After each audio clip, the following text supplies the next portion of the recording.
everyone, this is Swati, your spoken English educator from Magnet Brains, एक ऐसा channel जहां मिलती है आपको फ्री एजुकेशन। फिर हम बात करें स्कूल एजुकेशन की या कॉम्पिटिटिव एग्जाम्स की या courses like spoken English course that we have here. और आज हम इस कोर्स में क्या पढ़ने वाले हैं? See the thing is, English is not our first language, right? हम सब मानते हैं, हमें पता है इंग्लिश हमारी सेकेंड लैंग्वेज है। हम इंडिया से बिलोंग करते हैं जहाँ पे एक तो रीजनल लैंग्वेजेस बहुत सारी हैं एंड मेजरली हम हिंदी बोलते हैं हमेशा से। और अब जब हम इंग्लिश सीख रहे हैं तो हम कैसे सीखते हैं? कोई भी लैंग्वेज आप कैसे सीखते हो? आपकी जो भी लैंग्वेज आपको आती है उससे कनेक्ट करते हुए सीखते हो। अंडरस्टूड? क्लियर? अब इसमें हम मिस्टेक्स करते हैं। हम क्या करते हैं, एग्जैक्ट कन्वर्शन जो होता है ना, हिंदी को इंग्लिश में ट्रांसलेट करते हैं और उसमें कभी कभी हम ऐसी मिस्टेक्स करते हैं जो कि एक्चुअली में राइट नहीं होती है। प्लस अब इंडिया में है हम, तो क्या है ना, हम बड़े इंटेलिजेंट लोग हैं, ठीक है? हमको फ़र्क नहीं पड़ता कि ये वर्ड होता है या वर्ड नहीं होता है, लेकिन हम इंडियंस हैं तो हमने क्या किया ना, कुछ वर्ड्स को तोड़ मरोड़ के अपने ही स्टाइल में इंग्लिश बना लिया है उसका। बेसिकली इट्स इंग्लिश, लेकिन ऐसा वर्ड एग्जिस्ट नहीं करता, ठीक है? प्लस कुछ बेसिक मिस्टेक्स हम करते हैं, तो इसको कहते हैं इंडियनिज्म। क्या कहते हैं हम इसको? इंडियनिज्म। मतलब वो मिस्टेक्स जो मेजरली इंडियंस करते हैं while we are speaking in English. Clear? So I am going to clear these mistakes for you. आप अगर कोई प्रोफेशनल हो where you have to write emails, trust me, this is going to help you a lot. बहुत ही basic mistakes हैं जो अब आप नहीं करोगे। So we are going to quickly understand Indianism's mistakes to avoid. Okay? We have a habit in Hindi we ask, आपका शुभ नाम क्या है? In Hindi we ask, आपका शुभ नाम क्या है? उसको हमने इंग्लिश में ट्रांसलेट कर दिया है, what's your good name? Like I have an evil name also, लेकिन मैं सबको अपना गुड नेम छुपा के रखती हूँ और मैं गुड नेम बताने वाली हूँ। ऐसा नहीं होता है। You do not ask for what's your good name, you just ask for what's your name. There is nothing like सबका नाम अच्छा ही होता है। What is good name and what's evil name? So do I have an evil pseudonym? मेरे पास कोई pseudonym मतलब जो आप पेट नेम जैसा एक रखते हो, ठीक है? So मेरे पास कोई evil pseudonym है जिसकी वजह से you are asking me what's my good name? No, right? So today onwards, stop saying what's your good name, because there is nothing like good name or evil name. It's your name and that's more than enough. So These mistakes fall under the category of Indianisms. यही mistakes जो होती है जहाँ पे हमने हिंदी से English में translate किया या हमने कुछ बेसिक चीज़ें की, उसको हम Indianism कहते हैं, ठीक है? So the first mistake that we have here is passing out. Oh, when you complete your studies at an educational institution, you graduate from that institution. अगर आपने 12th पास कर ली है या अगर आपने अपना BCom या B.Ed या आपने BSc या MSc पास कर लिया है, तो उसको पासिंग आउट नहीं कहते। Just because you have pass the exam, pass होना मतलब आपने उस एग्ज़ाम में आप फेल नहीं हुए हो, आप पास हो गए, उसका मतलब ये नहीं है you will call it in English like I have passed out. No, you have graduated. Passing out का एक ही मतलब होता है, which is basically this. What is passing out? Passing out मतलब टू लूज कॉन्शियसनेस। आप जो हो, जब अपने होश जो है आपके चले जाते हैं, आप बेहोश हो जाते हो। Suppose like you are too drunk, आपने बहुत ज़्यादा जो है दारू पी ली है या आपका कोई एक्सीडेंट हो गया, देन यू पास आउट। अगर आपको चक्कर आ गए हैं, then you pass out. You don't pass out from an educational institution. You graduate from an educational institution. To pass out refers to losing consciousness, like after you get too drunk or have met with an accident. So if you have said, I passed out last year, so you passed out last year. अभी का नहीं पता if अगर आप होश में हो या आप होश में नहीं हो. How do you say this? I graduated last year. So passed out को pass out ही करना. Clear? Next mistake is kindly revert. Revert का मतलब आपने कभी चेक किया है डिक्शनरी में? रिवर्ट का मतलब होता है जैसे आप किसी एक पर्टिकुलर स्टेट में हो तो आप वापस उस स्टेट में आ जाओ। अगर आप किसी एक पर्टिकुलर स्टेट में हो, कोई एक पर्टिकुलर आप प्रैक्टिस करते हो, जैसे कि आप पहले खेलते थे और अब आपने खेलना बंद कर दिया है, तो आप रिवर्ट करो, मतलब वापस उस प्रैक्टिस में आ जाओ, या कोई टॉपिक पे आप बात कर रहे हो, वापस मतलब रिवर्ट करना मतलब उस टॉपिक पे वापस आ जाना। One common mistake we make is using the word revert to mean reply or respond. Revert का मतलब reply करना नहीं होता है। Revert आप लिखते हो, मेल्स में लिखते हो kindly revert, kindly revert, oh please don't revert. Revert मतलब maybe this was my initial stage, yeah early man, तो मुझे वापस उस स्टेज में जाना पड़ेगा। If you say kindly revert, I will have to revert into the stage. Why? Because that was my former stage. No, please avoid doing this. ठीक है? Revert means to return to a former state, practice or topic. So if you are writing, please revert at the earliest. It's a no. Okay, what was my previous state? This was my previous state, because the moment you say that please revert, this is how I will have to revert. You can simply say please come back to me on this at the earliest. Come back to me on this का मतलब होता है कि आप इस पर reply कीजिए। Please update me about this at the earliest, आप मुझे इस पर अपडेट कीजिए। या you can simply say please reply as soon as possible और please reply at the earliest instead of writing please revert. Clear? अब revert का मतलब क्या होता है? वापस आ जाना। तो रिवर्ट के साथ बैक लगाने की क्या ज़रूरत है? रिवर्ट का मतलब होता है to come back to a previous state और अ प्रैक्टिस। ठीक है, तो जब उसमें ऑलरेडी बैक है तो हम इसके साथ बैक क्यों लगाते? Trust me and tell me clearly. बड़े बड़े लोग मैंने ईमेल्स देखे उनके, so they write kindly revert back, revert back, reply back. क्यों भैया, क्यों? मतलब why? What's the need of repeating the same word again and again? Revert means to return or roll back a certain action. Therefore, the word back is an unnecessary repetition here. क्योंकि revert का already मतलब होता है to reply back, इसमें ये totally unnecessary है। अगर आपके पास सेंटेंस आता है try not to revert back to your previous working habits, मतलब कोई एक इंसान था जो पहले ना बहुत ही लेजी तरीके से काम करता था, या वो बहुत ज़्यादा रूड था लोगों से, या सपोज वो बहुत ढीला काम करता था, तो अब उसने क्या है, बहुत अच्छा काम करना चालू कर दिया। अब वो बहुत एक्टिव रहता है, पोलाइट रहता है, उसके अंदर जो है एनर्जी आ गई है। तो बॉस ने क्या बोला? Try not to revert back to your previous working habits. तुम्हारा जो तुम पहले जिस तरीके से काम करते थे ना, वापस वैसे मत करना। लेकिन बॉस ने एक गलती कर दी यहाँ पे। क्या गलती करी? Revert back, revert back, back. ये तो क्या कोई मतलब हुआ इसका? नहीं हुआ।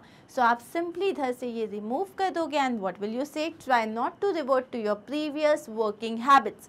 सो आज के बाद you will not use revert back. Do we agree on this? No more revert back. ठीक है? Similarly, respond back. Respond का मतलब होता है रिप्लाई करना, वापस रिप्लाई करना। So इसमें भी बैक लगाने की कोई ज़रूरत नहीं है। Okay? Next is years back. सालों पहले। तो जब सालों बोला तो years और पहले मतलब back हो गया। इंग्लिश मतलब हिंदी टू इंग्लिश। ऐसा नहीं है, this is wrong. You never say years back. अगर कोई चीज़ पास्ट में हुई है तो आप ईयर्स अगो बोलोगे, ईयर्स बैक नहीं बोलोगे। Many years ago I was a saint, many years ago there was a pond here, many years ago there was a school here. So आप अगो का यूज़ करोगे, ईयर्स बैक नहीं होगा। Like जैसे सब किसी ने क्वेश्चन पूछा, when did you complete graduation? आपने अपनी ग्रेजुएशन कब कंप्लीट करी? ओह ईयर्स बैक। ईयर्स बैक नहीं, ओह ईयर्स अगो। अगो यूज करोगे, ईयर्स बैक कभी नहीं आएगा। Okay, next is discuss about. ये तो मिस्टेक इतनी प्यारी मिस्टेक है ना, मतलब हर दूसरा आदमी करता है। I want to discuss about something. Discuss मतलब होता है to talk about. So discuss about का मतलब हो जाएगा टॉक अबाउट अबाउट। क्या मतलब हुआ इसका? कुछ मतलब नहीं हुआ इसका। सो डिस्कस के साथ अबाउट कभी नहीं लगाना है। Let's see what shall we discuss about today? Let's discuss about politics. We need a teacher to help us with our bad grammar. Right, so here is the teacher for you. This is a no. Discuss के बाद आप about कभी use नहीं करोगे. The word discuss means to talk about. Okay, so the word discuss means to talk about. There is no reason to insert the word about after discuss. Are we clear with this? Next is order for. I have ordered for the pizza. Why for? क्यों बिना मतलब के एक preposition को लगा रहे हो? ठीक है, जरूरत ही नहीं है. आप सीधे बोलो I want to order a pizza or I have ordered pizza. That's it. You do not have to say order for a pizza. So hey, let's order for the pizza is absolutely wrong. जब भी आप कुछ order करते हो तो आप उसके साथ for यूज़ नहीं करते. जस्ट बोलो let's order pizza. Let's order a cake. Let's order some refreshments. Anything but not order for. ठीक है? Next one is do one thing. Oh, this one is my favorite. एक काम करो बोलते हैं अपन हिंदी में. एक काम करो, उसी को इंग्लिश में बोलते हैं डू वन थिंग. सबसे गलत बात यह है कि एक काम करो बोल के 4 काम बताते हैं. एक काम करो, तुम पहले ये कर लेना, फिर ये कर लेना, फिर ये कर लेना, फिर ये कर लेना. इसमें एक काम कहाँ था? एंड इसका जो हमने लिटरल ट्रांसलेशन किया इंग्लिश में, which is absolutely wrong. When someone approaches you with a query, कभी भी कोई आपसे कोई क्वेरी करने के लिए आता है and your reply begins with the phrase do one thing, you are doing it wrong. कभी भी कोई आपके पास आता है, यार मुझसे ये नहीं होता, इसे कैसे करते हैं? अरे एक काम कर. इसको इंग्लिश में बोलते हैं hey do one thing. पहले ये करना, फिर वो करना, फिर वो करना. ये एब्सोल्युटली रॉन्ग है. डू वन थिंग जैसा कुछ नहीं होता. Do one thing is a phrase that does not make sense. This is Indianism. Okay, it is not proper English. My computer keeps getting hung. तो reply क्या देते हैं हम? Do one thing. Clear your history. Number 1. Delete your cookies. Run a virus check. Restart your computer. Do one thing करके 4 चीज़ें पकड़ा दी. ऐसा ही होता है ना? So please remember, stop saying do one thing. Next is out of station. ये ना dinosaur के ज़माने का है out of station.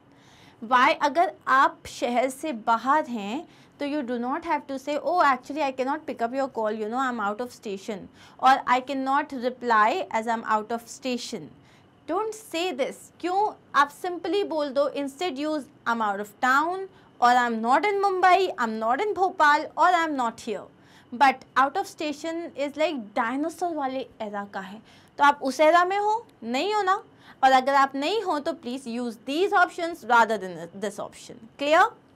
Next is sleep is coming. मैंने मेरे स्टूडेंट्स के मुंह से बहुत सुना है. मैं कितनी भी गुस्सा हो जाती हूँ ना, then I have a big smile on my face. नींद आ रही है. नींद को कहते हैं स्लीप. आ रही है present continuous tense. Is coming perfect sentence? No. Sleep is coming is absolutely wrong. You can say I'm feeling sleepy, or I feel sleepy, or I am sleepy, or I am drowsy. ठीक है? But you cannot say sleep is coming. So I am going to bed now. Sleep is coming. Oh no. I feel sleepy. I'm drowsy. इस तरीके से आप reply कर सकते हो. Next is prepone. Postpone is a word in English. Postpone is a word in English. Prepone is not a word. Prepone is Indianism. अब लेकिन it makes sense. Postpone मतलब आगे कर दो, prepone मतलब जल्दी कर दो. Post का opposite तो pre होता है. हमें लगा है तो sound भी सही कर रहा है, जा भी रहा है, and I think यही होगा. और हमने एक नया word जो है वो create कर दिया, prepone. Prepone नहीं होता है कुछ भी. Let's prepone the meeting from 11 AM to 10 AM. No. Postpone is a word but not prepone. It is an Indian version. We should rather use. इसकी जगह हमें क्या use करना चाहिए? Could you please bring the meeting forward? Bring the meeting forward. Bring the exams forward. Bring the event forward. Prepone नहीं बोलते. Bring it forward कहा जाता है. Prepone नहीं कहा जाता है. Next is this. Recently I got a few mails. Yeah. And उसमें लिखा था please find attached. बस ये जो PFA है ना, इसका मतलब होता है please find attached. तो फिर उसके साथ attached लिखने की क्या ज़रूरत है? Again, this is unnecessary repetition. PF is a short of please find attached. Therefore, PFA attached is redundant. मतलब it's totally unnecessary. Further to our phone conversation, please find attached the contract we discussed. Please find attach नहीं लिखेंगे ना हम इसको हटा देंगे. हम simply क्या कहेंगे, please find attached my resume and cover letter for your consideration. इसके बाद आप अटैच्ड नहीं लगाओगे. अगर आप इसे लगा रहे हो तो प्लीज़ स्टॉप डूइंग दैट. अब है एक बहुत कॉमन मिस्टेक, बहुत ही कॉमन मिस्टेक. वो होता है दोनों इट्स हैं, दोनों को हम प्रोनाउंस करते हैं इट्स, लेकिन एक जगह अपोस्ट्रोफी एक जगह नहीं है. जब मैं यहाँ पे बोल रही हूँ इट और अपोस्ट्रोफी एस, इसका फुल फॉर्म होता है इट इज़, जिसका मतलब होता है यह है. Okay, it is a good dog, यह एक अच्छा कुत्ता है. इट इज़ माई रूम, यह मेरा रूम है. तो इट के बाद अगर आप अपोस्ट्रोफी लगा रहे हो उसका मतलब होता है इट इज़, इट इज़. लेकिन अगर मैंने ITS लिखा तो ये एक पॉसेसिव प्रोनाउन हो जाता है जिसका मतलब होता है इसका. For example, it's shoe is broken. कोई आपकी डॉल है, उसका जूता टूट गया है, तो आपने क्या बोला, इट्स शू इज़ ब्रोकन, इसका जूता टूट गया है. ठीक है, it's, this is dogs house और दिस इज़ इट्स हाउस, ये इसका घर है. सो यहाँ पे जब हम इट इज़ बोलते हैं, इट्स को हम लिखते हैं IT अपोस्ट्रोफी एस, और ITS जो होता है वो उसका पॉसेसिव फॉर्म होता है. तो अगर मुझे कहना है यह मेरा डॉग है, यह मेरा डॉग है, यह मेरा डॉग है, मैं अपना पोजीशन बता रही हूँ, मैं बता रही हूँ कोई चीज़ जो मुझे बिलोंग करती है, तब मैं क्या यूज़ करूँगी, ITS. इट्स माई डॉग, ये मेरा डॉग है. इट इज़ माई डॉग, यहाँ पे क्या आएगा, it is my dog, very good, ये नहीं आएगा. ITS मतलब इसका माई डॉग हो जाएगा. It's my dog, IT apostrophe S आएगा. ये यहाँ पे गलत लिखा हुआ है, this is right, this is wrong. Actually मैंने सही तो लिखा है ना, yeah. So it is IT apostrophe S, it's my dog, it is my dog, यह मेरा डॉग है. क्लियर. नेक्स्ट इज लेट और let's. Let apostrophe S. Similarly जैसे अभी हमने इट का पढ़ा था, अगर आप लेट के बाद अपोस्ट्रोफी एस लगा रहे हो, इसका फुल फॉर्म होता है लेट अस, इसका फुल फॉर्म होता है लेट अस. जैसे कि चलो हम सब मिलके एक पिकनिक प्लान करते हैं, let us plan a picnic. Let us work together, सब मिलके काम करते हैं. लेट अस स्टडी टुगेदर, सब लोग मिलके पढ़ाई करते हैं. तो यहाँ पे अगर लेट के बाद अपोस्ट्रोफी एस आया है तो उसका मतलब होता है लेट अस. लेकिन अगर आप लिख रहे हो LETS तो इसका मतलब होता है कोई काम करने देना. जैसे कि I let you do this, he let's me do this. तो ये क्या है, ये जो है सिंगुलर फॉर्म है, जहाँ पे ही के साथ लेट्स आएगा, शी के साथ लेट्स आएगा, इट के साथ लेट्स आएगा. बट आई और यू के साथ, वी के साथ, दे के साथ नहीं आएगा. शी लेट्स मी स्टडी, उसने मुझे अपने घर में पढ़ाई करने की परमिशन दी. शी लेट्स मी मतलब करने देती है, सिंपल प्रेजेंट टेंस में. सो वह मुझे अपने घर में पढ़ाई करने देती है. She lets me study at her place. वह मुझे खाना लेके जाने देती है. She lets me take the food. वह मुझे जल्दी छुट्टी दे दी, मतलब जल्दी घर जाने देती है. She lets me go home early. So यहाँ पे लेट्स का मतलब क्या होता है, किसी चीज़ की परमिशन देना. ठीक है, किसी चीज़ के लिए आप अनुमति दे रहे हो. अब है आई एंड मी. अब लोग ना बहुत कंफ्यूज होते हैं कि सेंटेंस में आई आएगा या मी आएगा. I am going to tell you a very simple trick. These two are often confused even by native speakers. जो native speakers हैं, जिनकी इंग्लिश फर्स्ट लैंग्वेज होती है, वो भी बड़े कंफ्यूज हो जाते हैं आई और मी में. इसमें एक बहुत अच्छा तरीका है. यहाँ एक सेंटेंस लिखा है, शिखा एंड आई और me will join the meeting. Shikha और मैं मीटिंग ज्वाइन करेंगे. अब आपको करना क्या है, शिखा को हटा दो, भूल जाओ कि शिखा है. अब सेंटेंस को बोलो, क्या बोलेंगे, I will join the meeting या me will join the meeting, क्या सही लग रहा है, I will join the meeting. तो यहाँ पे आपको क्या करना है, once you have written the simple sentence, just delete the part about Shikha and read the sentence again. जब भी आपको आई और मी में कंफ्यूजन हो तो आप क्या करोगे, दूसरा जो भी इंसान है उसको हटाओ और अब देखो सेंटेंस कैसे बन रहा है। Me will join the meeting और I will join the meeting, क्या होगा, I will join the meeting. Shikha and I will join the meeting. क्या किया हमने, जैसे ही हमने शिखा का पार्ट हटाया हमें क्लियर हो गया कि I के बाद मी आई के मतलब दोनों के कंपैरिजन में सिर्फ I आएगा यहाँ पे। अब जब हम मी की बात करते हैं, मी ऑब्जेक्ट प्रोनाउन है। मी क्या है, ऑब्जेक्ट प्रोनाउन है। जैसे कि तुम मुझसे बात कर रहे हो, तुम बात कर रहे हो, तुम सब्जेक्ट, मुझसे बात कर रहे हो, मैं object. So you are talking to me, you are talking to me, है ना। यह पेंटिंग मेरे द्वारा बनाई गई है, तो यहाँ पे this painting is made by I या this painting is made by me. ये पेंटिंग मेन है, यहाँ पे सब्जेक्ट क्या है, painting. So this painting has been made by me. तो यहाँ पे भी हमें क्या है, देखना है कि एग्जैक्टली हम किस तरीके से मी का यूज़ करते हैं। She is younger than me by 2 years, वह मुझसे 2 साल छोटी है। She is younger than me. Could you take the call for me, क्या तुम मेरे लिए ये फ़ोन उठा सकते हो। सो यहाँ पे आ गया मी। और आई का मैं आपको बता चुकी हूँ, I did not understand a word you said, या I totally disapprove of what you did there, मुझे नहीं सही लगता जो तुमने किया, मुझे तुम्हारे कपड़े पसंद नहीं, I don't like your clothes, I don't like your style, I don't like this, I don't like that, anything. You can create your own sentences. अब last is until and by. What is the difference between until और by? I'll come until 5 और I'll come by 5. क्या होना चाहिए? Until एक preposition है that describes a span of time before a target date.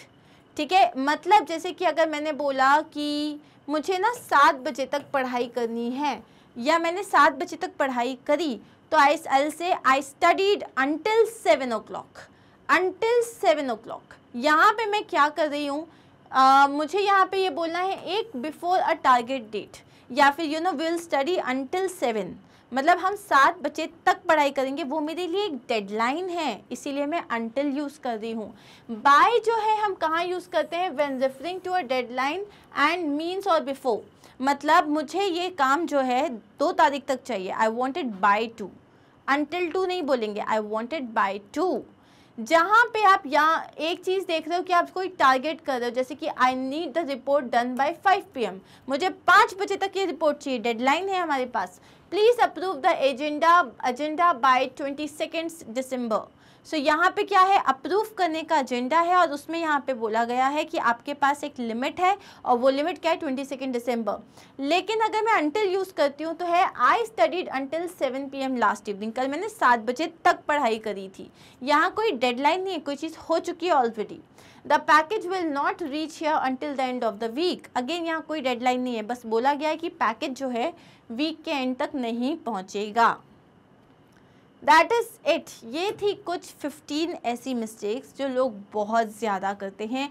अगर आपको कोई और डाउट है किसी भी तरीके का, आपको लगता है कि नहीं यार ये मैम आपको पता है ये ऐसी मिस्टेक भी लोग करते हैं जो इंडियनिज्म के अंदर आती है, तो आप मुझे कमेंट सेक्शन में लिख के बताओ। I would love to read your messages. ठीक है, thank you so much for being with me. मिलते हैं बहुत जल्दी हमारे नेक्स्ट वीडियो में।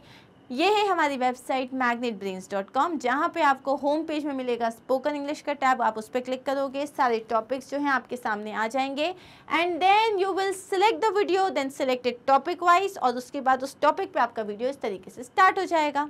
Isn't this simple? Very easy, right? मिलते हैं बहुत जल्दी जब हम एक नई चीज़ डिस्कस करेंगे, कुछ नया सीखेंगे। ठीक है, अपना ख्याल रखिए। Do not forget to like, share and subscribe. Bye.